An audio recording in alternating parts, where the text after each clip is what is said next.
Hey, everybody. Welcome to Brand New World. I'm Deb Gabor. I'm the author of Branding is Sex and Irrational Loyalty, and it's been a couple of weeks since I've been here. I'm so pleased to be here today. It's been a while. I'm back in Austin after my extended stay in Utah. I got to ski almost 100 days, which was absolutely fantastic. Thanks for making that happen, everyone who did. But here I am back at Brand New World, and I have this incredible guest for you today. Her name is Angela Proffitt, and she is with GSD Creative, and we're going to talk about that in a little bit. Angela is an award-winning 8-figure entrepreneur and the CEO of GSD Creative, and she's no stranger to the spotlight. I was really, really excited to get her on this show because we met in a completely random way. I think I was doing an online speaking event. She saw me, she wrote to me, or her assistant wrote to me. I was on her podcast. I felt this incredible connection and open antenna of intuition with this woman, and I knew that I had to have her on. She is currently the host of the Business Unveiled podcast, which is really, really great. She's a spectacular interviewer. As a consultant with several books, as well as being an in-demand speaker, she has appeared on, listen to all of these acronyms: ABC, CMT, TLC, E, XYZ, PDQ, all of the places. And I'm going to have to ask her, what did she do on country music television? I'm fascinated by that, as well as all of the other national networks. She's got a degree in psychology, proven expertise in productivity strategies, which is really one of the things that I want to get into. Her work has been featured in publications. These are all of the household name brands that you guys are familiar with: Inc., Success, US Weekly, People Magazine. Wow. I mean, she's like Oprah level, so this is exciting. And when she's not speaking, writing, or creating content, Angela is found working with other CEOs, executives, entrepreneurs, solopreneurs to implement and master processes that can turn any business into a profitable business. I'm so excited to welcome Angela to the show on Brand New World. Come on in, Angela, and let's chat. How are you? I'm great, Deb. I'm so excited to be here and chat with you again. I know. Well, I don't know if the internet will be able to deal with like all of the energy that the two of us can bring to this show. You became one of my favorite people. I have met people all over the world during the course of the pandemic. You know, Zoom and StreamYard and all of these online platforms have pretty much obliterated boundaries and introduced me to people that I never would have met. And so I want to recognize the fact that I'm so pleased that you reached out to me. We have in common that we're both members of EO. That's correct? Yeah. Absolutely. Okay. And tell everybody where you're located. Today I'm in Nashville, in my hometown in Tennessee. Awesome. Did you grow up in Nashville? I did. I grew up in Mount Juliet, which is right outside of Nashville. And now it's like shopping mall, and it was cows and country when I grew up there.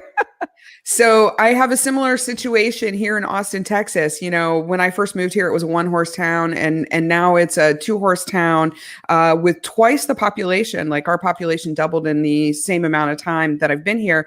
And I know Nashville's been high growth. When did you start your business? I started my business back in 2002, but I don't want to say it was a real business. It was more of a side hustle because I was working in healthcare. My family had a venue for about 35 years on the Gulf Coast. And so I grew up around creativity and just celebrations and events and weddings and fun. And then when my parents' friends' kids started to get married, they're like, "Don't your girls know how to decorate?" And so that's where it all started. And then, a few years later, we were just doing it for fun, for free. And then other people started to ask, "Can you come here? And can you do this? And can you do this?" I'm like, "Well, yes, and yes, and yes." And I kind of lived a double life for almost 10 years before I really took the leap and joined Catalyst and got into EO and really started to understand how to run a business because I didn't know what the hell I was doing. Oh my gosh, I know that story so well. I started my business around the same time. I think I was 2003. And when I first started out, I kind of was the accidental entrepreneur, which, I hung a shingle and I was doing just sort of independent consulting and billing by the hour and working as many hours as there were hours in the day and sometimes double. And then, ended up having to hire helpers and things like that. It sounds like a familiar story, right? Yes. Yeah. Okay, well, fast forward to today. I want to know, what is GSD Creative? Like, what's your mission and your role and relevance in the world? And how will you know that you've made a mark?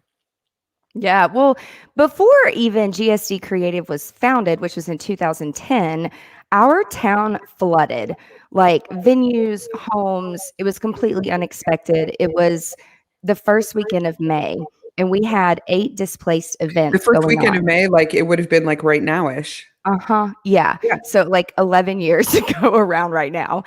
And something that I learned from healthcare was I helped implement EMR, electronic medical records, for the healthcare industry, for the government, and they were starting to mandate it. And I really saw the power behind this cloud thing, and no one knew or understood putting stuff in the cloud.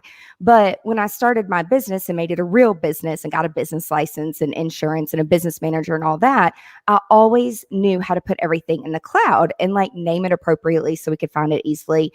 But no one else would do it. None of my creative partners, my vendors, no one would listen to me until the flood and all their stuff floated away. And so then they started to say, okay, they suffered a tragedy. People don't wait for a tragedy because their business was gone. A lot of them had to file bankruptcy. They had to start over. I mean, it sucked. But guess what? We came out stronger on the other side. That's what happens with opportunities like this. I don't call them natural disasters or tragedies. I'm like, we all lived through it. Let's do better. And so I started to teach free Apple classes, teaching people how to sync everything, like all their computers, their phone, their iPads, and then started to teach them how to put folders, kind of like the old timey filing cabinets. And again, I was just doing it for fun because I had this whole events business on the side where we were doing 250 plus weddings and events a year all over the world. And so my business manager said, "You've got to start another business because you're spending too much time doing this." And I had 12 employees. I had a full wonderful team. And so I started to really split my time and travel and speaking and teaching how to use the cloud and get comfortable. And something that I've always said since then is like, we're going to GSD and we're going to have fun doing it. And so GSD is not German Shepherd dog, as someone came up to me in the airport when I had my t-shirt on. He's like, "Oh my God, I have a German Shepherd dog too." I'm like, "Are you looking at me?" I'm like, "Dude, that's like get shit done." He's like, "Oh, I thought you were a dog trainer." I'm like, so now I'm competing with the hashtag of German Shepherd dog, like here we are a decade later.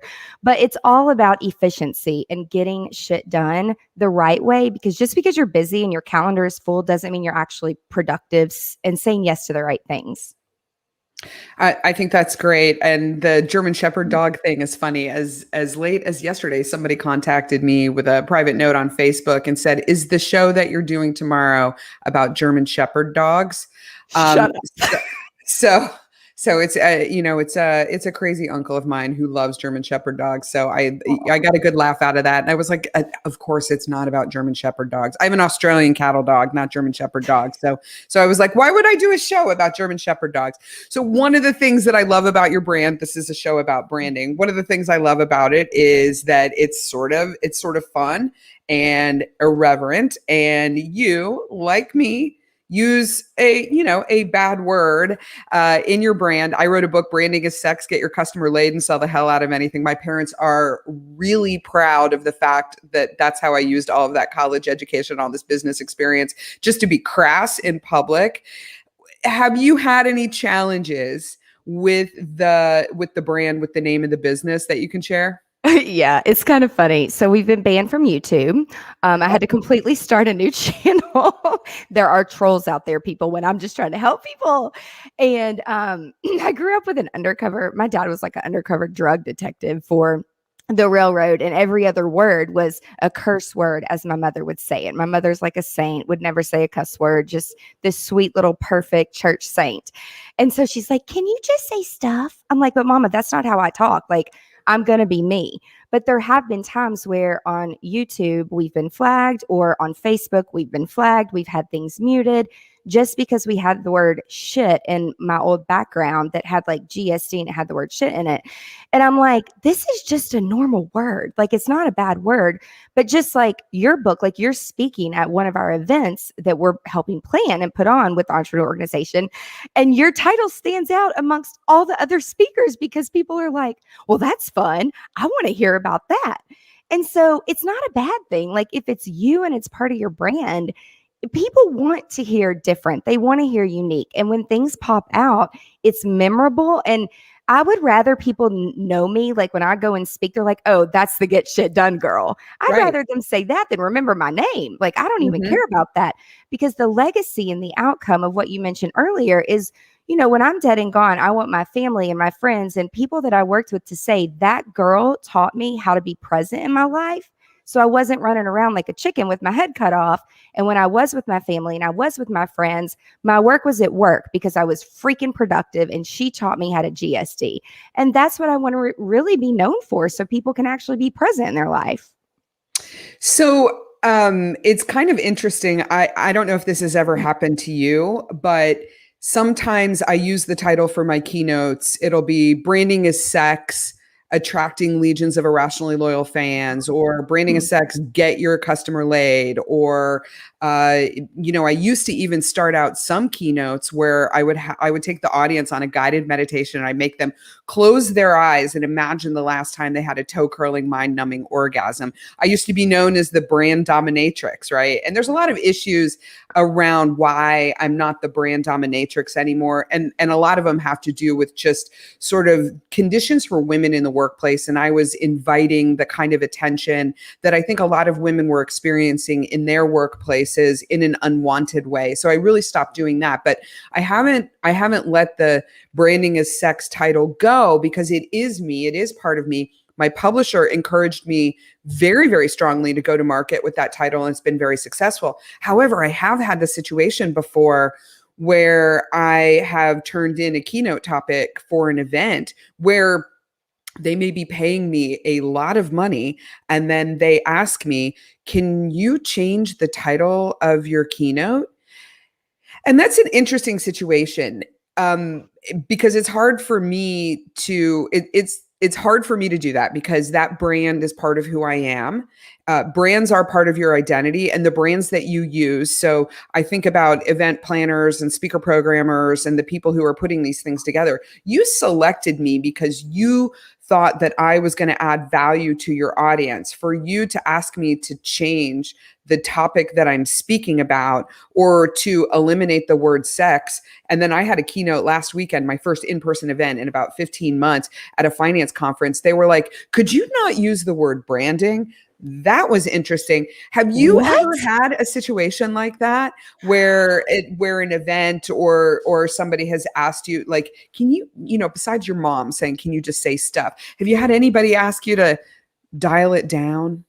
Yes. Not so much as change the title, but I recently did an interview and the lady said, we will be televising this. And so because it's going to be on television and people may be watching it on TV with their kids in the room, we're going to say the word. They didn't even ask. It was just like, we are going to say the word stuff. So if you will just say the word stuff instead of shit. And whenever that stuff happens, Whenever I'm that like, shit happens. we're about to interview. I mean, we're starting in like 30 seconds. Like, what was I supposed to say? And so, I will conform to what is needed for the Mhm. audience. Or for the But FCC. I mean, federal broadcasting regulations and, rules about obscenity and stuff like that. That's one thing. But in other situations where it's dial back your brand and don't show up as who you are, what do you do in those situations? I talk much slower. And I have to think about, and I tell the audience, I'm like, all right, guys, so we gotta be a little PG. So I'm gonna talk a little bit slower than I normally would, because I gotta think about what I'm gonna say to make sure I'm not here to offend anyone. I'm here to help you guys know how to GSD, which go to my website and you can see how I talk about it. But we all want to be more productive. And so I just pivot the words a little bit. It does suck sometimes because I have to think about more of what's coming out of my mouth, which usually it's the other way around. Like our brains are moving much faster than what we can get out. But I'm like, oh gosh, I don't want to say the wrong thing. But it is a hard place to be in. And I have learned from that also, from those situations, to ask more questions before Mhm. I say yes. to Yeah. make sure that it is going to be a good fit and the audience is going to be my audience. Because even if they pay 30 or 40 grand to come and do a keynote, I don't want to talk to a bunch of people that are not going to be my ideal target audience that I could turn around and help and they could become a client. That's just kind of a waste of time to me if they're not going to see other opportunities from me just coming and speaking. So it's just asking more questions before we say, yes, we'll come, we'll do the interview. So you mentioned something that's like a big positive trigger for me, which is your ideal target audience. And in my world, in the world of branding, we refer to that as the ideal customer archetype. Tell me a little bit about, for GSD Creative, who is your ideal archetypal customer? What I'm talking about here is the singular human being who is most highly predictive of your success, who can benefit the most from GSD Creative. So we have two different client avatars. We have Carol, and Carol has been in business for about 5 years, and she knows she needs to make a change. She knows that she needs to get shit done, and she either needs to know how to hire a team and get an accountant, get a business manager, and really start to track her time, look at the numbers, and like show up as a real business person. It's not sexy and it's not fun, but when you're not making a profit, it sucks when you're doing all this work.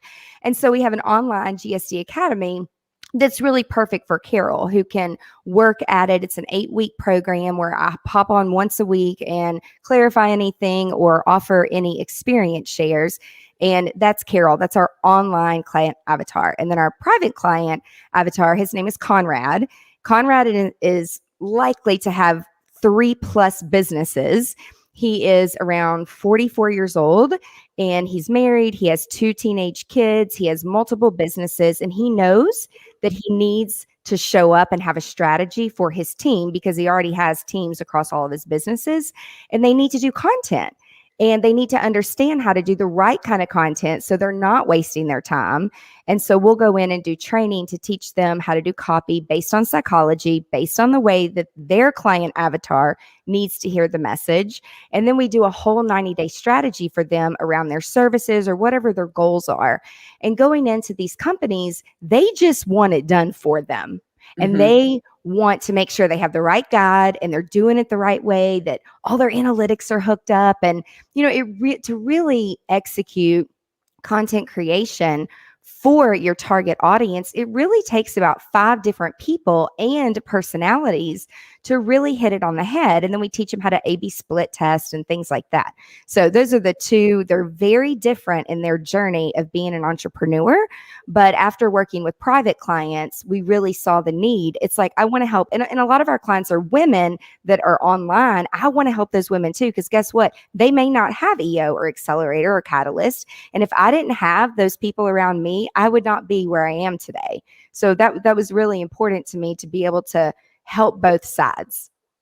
Well, you did a terrific job of describing those ideal customers. And a lot of times when I'm working with brands, they struggle with getting deep into not just the demographics of those people, but the psychographics, the attitudes, the behaviors, the needs, the challenges. And I think you did a really good job of illuminating that. Let's take Conrad, for instance. And I want to walk through kind of the branding methodology with you, because I really do love your brand and I love what you're doing. And I can totally see that there's a need for it. You do a lot of the things that we do. We just do it for, mostly mid-cap growth companies, anywhere from, our sweet spot is like 10 million to about $1 billion.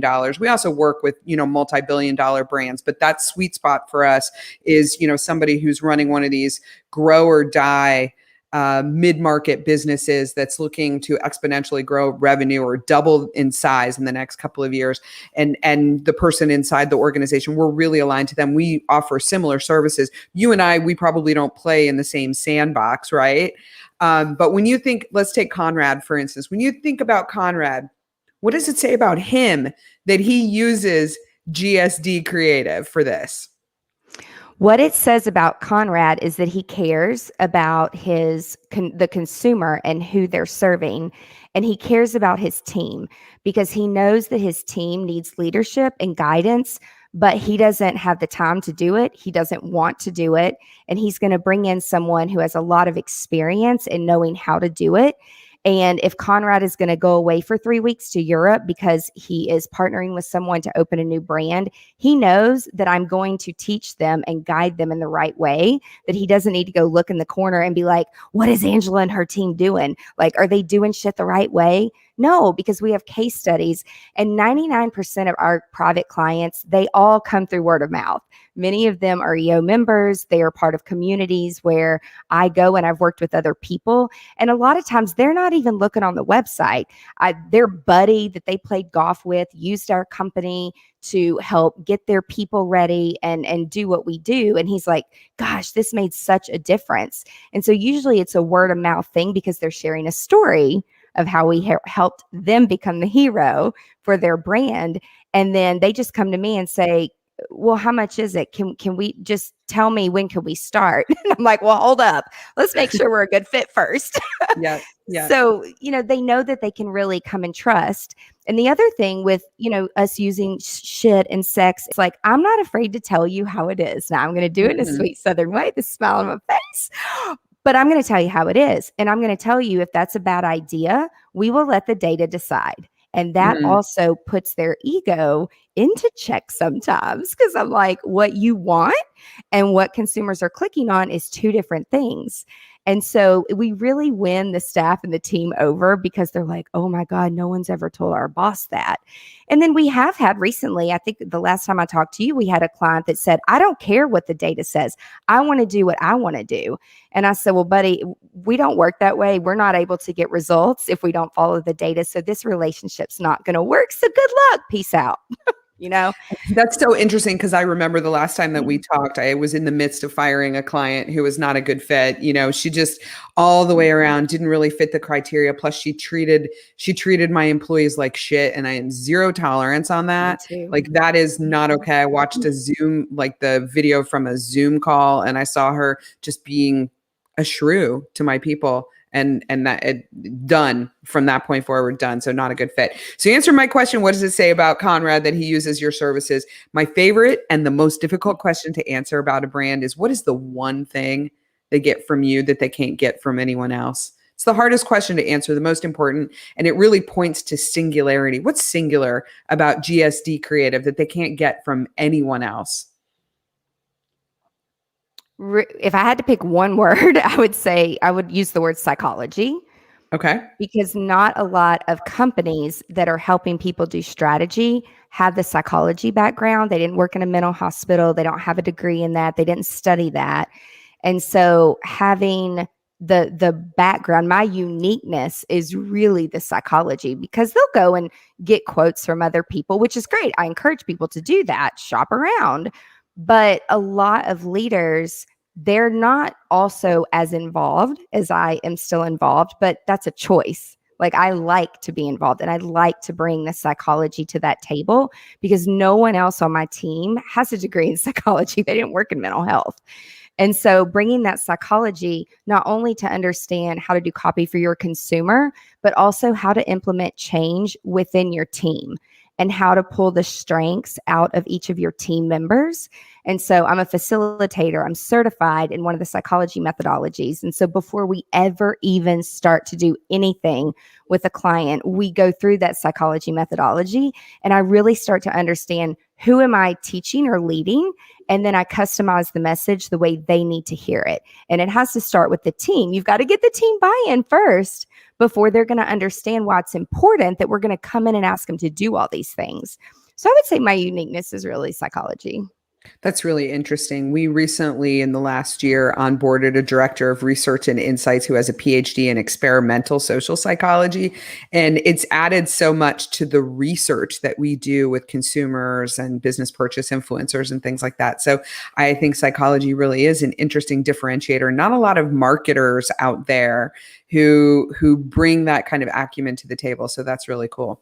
So I want to, in the last couple of minutes here, because I want to get to, like, what did you do on country music television? But before we go there, do you have like 3 major points, big takeaways for people about productivity? Our audience here, entrepreneurs, people just like you and me, growth-oriented, entrepreneurially minded leaders in growth companies. how do we get shit done? Like, what are some 3 major takeaways you could share with everybody?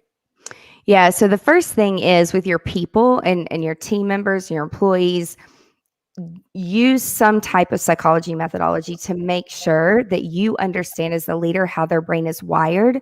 So when you are going to make a change or implement something within the company to better the company, you don't just go in like, what's the saying, bull in a china cabinet and say, we're doing this.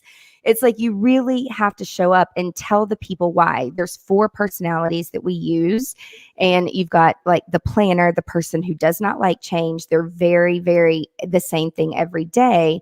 And I've had to really teach some of my girls, because most of the people I work with are women, that it's okay. We can be flexible sometimes. And that's something they have to work on. But the fact that I stop and recognize it, they are very loyal because of that, because they're not going to go anywhere else and get that type of experience because they listen to their friends bitch and complain about how they hate their boss.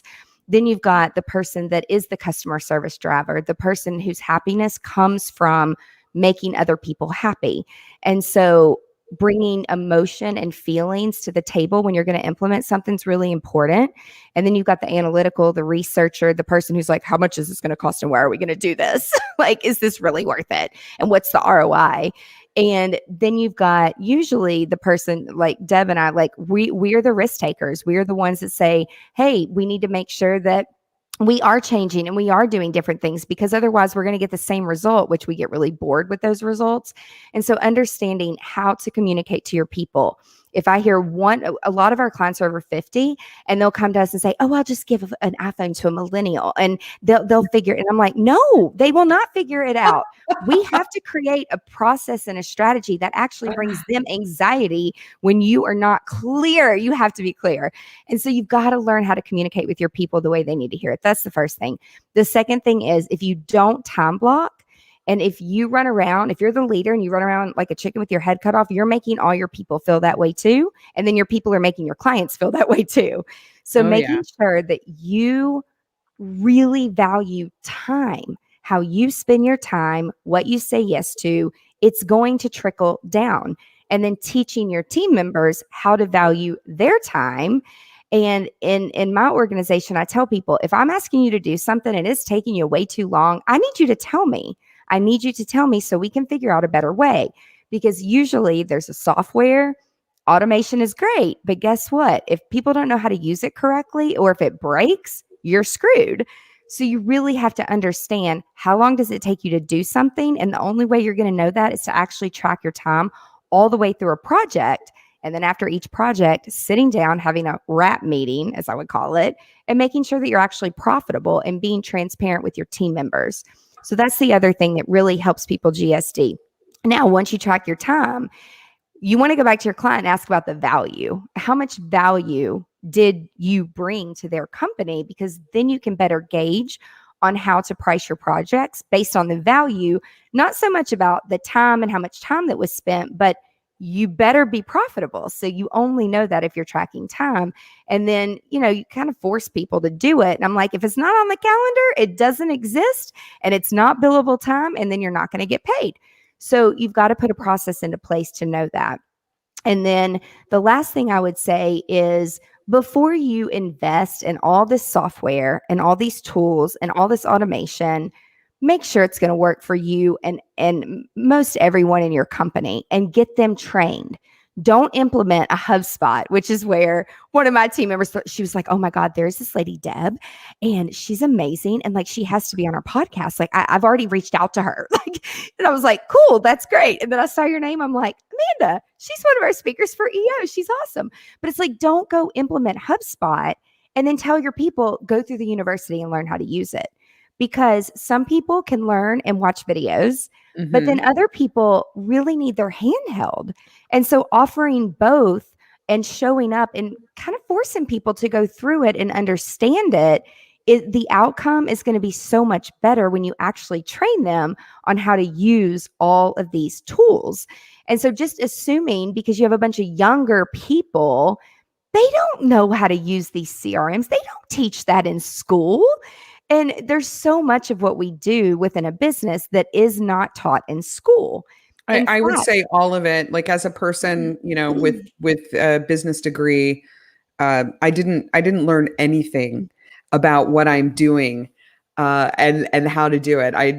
Being the accidental entrepreneur, and businesses they have DNA imprints like human beings, and no two are exactly alike. So that's a really, really good point. We're going to have to wrap up here pretty soon. So just to reiterate, the tips are, know your people, know your audience, understand the psychology behind how they behave. In my business, we use Culture Index with our own employees, also with all of our clients, to understand how do they want to be communicated with? Are they that risk taker, a planner? Are they somebody who's maybe a little bit more thoughtful and creative? Just really understanding what moves them. Time blocking. You are singing my song. Time tracking, time blocking. I have teammates who are really resistant to tracking their time, but it really does help you understand how long something takes. We do understand from our client, from the client perspective, what's the value they get. And we price things based on their value, not based on the cost to perform. That's one of the things that's allowed us to operate a wildly successful and profitable business since 2003. And then what you say about protecting and valuing your time, it's not so much what you say yes to, it's what you say no to. I think those are tips for everybody. I'm going to make everybody on my team go back and watch the video of this, because you are just reiterating some of the things that we've really been trying to work on. All right, my last question for you, just because I'm fascinated by this. I've never talked to anybody who's done anything on CMT. What'd you do on country music television? So a lot of the TV things that we've done has to do with an event, and they wanted to follow one of our couples that we were working with, and they wanted to go behind the scenes and watch our business processes of how we're going to execute an outdoor wedding for 500 people. And they tried all kinds of shit, like pulling generators and seeing how I would react. That's what reality TV is. Mm-hmm. And what they didn't know is I already had a backup generator in another barn, because I've learned these things and I've done sets before, and I know the shit they try to pull. And so, yeah, it was all behind the scenes of how we operate with our team and how we keep everybody happy. And, again, psychologically, like you do with all of our vendors, all of our team members, everyone that's going to come and work with us and execute something, we do a psychology methodology on them. So I know what's going to drive them. And I also know how to keep everybody calm, which comes from my psychology. I'm not like acting crazy behind the scenes. And they actually told me that my episode didn't do very well because I didn't act crazy. Because you were unflappable? Yeah. And I'm like, you've got to learn in these situations how to stay calm. And I've been in some crazy ass situations before, on and off set. And I've learned, I'm like, am I the only person amongst 250 staff members that can keep it together and to go tell people to go into a barn during a tornado and not under a tent because you could get electrocuted? And what I've learned about these special events is that people lose their brains sometimes because they're stressed. They're in an environment and a setting in their mind that they are not used to. And some people thrive in the middle of chaos. And I'm one of those people. Mm-hmm. And I don't know how or why, but my brain is wired like that. And so we didn't do any more episodes with them because of that. I'm like, I'm not going to be fake and like create some crazy chaos. Like, we'll handle it. And you know what? We also had glow sticks like for later on for dancing. And I'm like, you know what? Go get the glow sticks. Let's crack them open. And everybody's going to be glowing while they're eating dinner if they're going to turn the freaking generator off. And yeah, the food may be cold because all the hot boxes aren't getting power anymore, and then the band may have to sing a cappella without their instruments. And, I'm just thinking it's constantly troubleshooting. I mean, that's what life is constantly figuring out how we can make it better based off with what we have. Awesome. That's really great. I want to thank you so much. This is Angela Proffitt for everybody who is watching. I want to thank you. I want to thank our audience for watching this. You imparted some really incredible wisdom. I feel deeply connected to you and a lot of gratitude for you. And I'm so glad that we met. I'm excited to see you in October. Is that when Yes, this event is? All right. in Well, DC. and this particular event, I mean, talk about unflappable. This was an event that was impacted by COVID, and then you get the opportunity to have a do-over, and things are really different now. And I'm guessing that you're keeping everybody calm, and you understand the psychology of all of the people behind the scenes who are making that stuff happen. So anyway, Angela Proffitt with GSD Creative. Bye-bye, everybody. Brand new world. Have a good weekend. Stay safe, stay healthy, love each other, and have a lot of fun. And we'll see you next time. Bye.